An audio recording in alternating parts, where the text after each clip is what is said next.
Court records revealed the identity of the 17-year-old student charged with shooting another student at a Dallas ISD high school.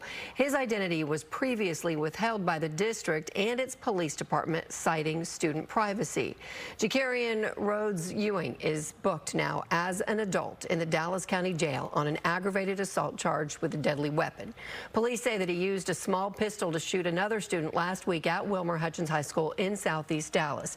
Now, 16 miles away from that school campus tonight, a Dallas ISD trustee held a community meeting addressing the incident.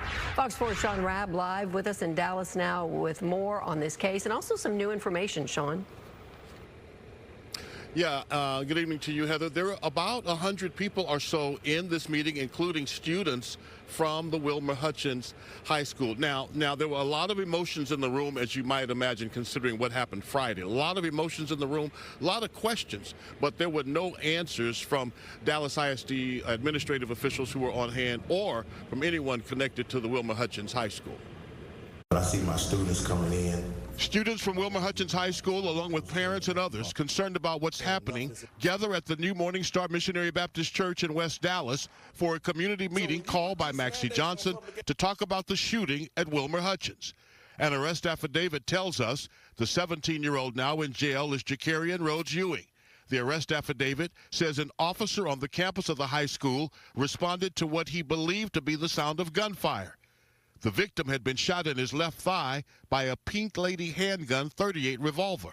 The affidavit goes on to say the weapon was recovered in a semi-wooded area near where the suspect was captured by the football stadium. How can a kid just walk gradually with a gun inside a building long enough to shoot another class member in the room? They got no answers tonight. School district officials were on hand, but said they were only here to listen, not answer questions.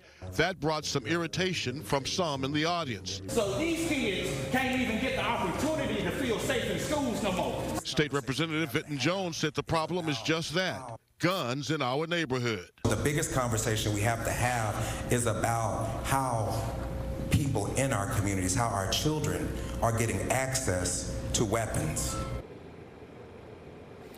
So 3 things tonight, really, Heather. First of all, the question asked repeatedly, how did the gun get in the school? No answer for that one yet, although we're certain on Friday, the Dallas ISD police chief said they were going to review video cameras in the hallways and try to determine how that gun got in. Either they don't know the answer yet or they're not revealing the answer yet. That's first.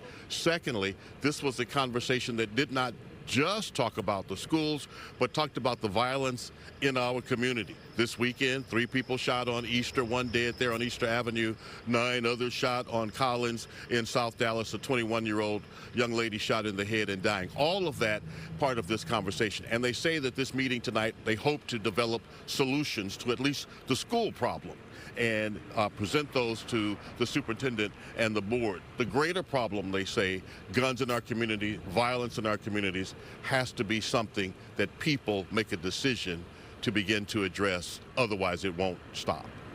That's right. where we were tonight. Yeah, and they're talking about it tonight. So that's a good step. Sean Rabb, thank you.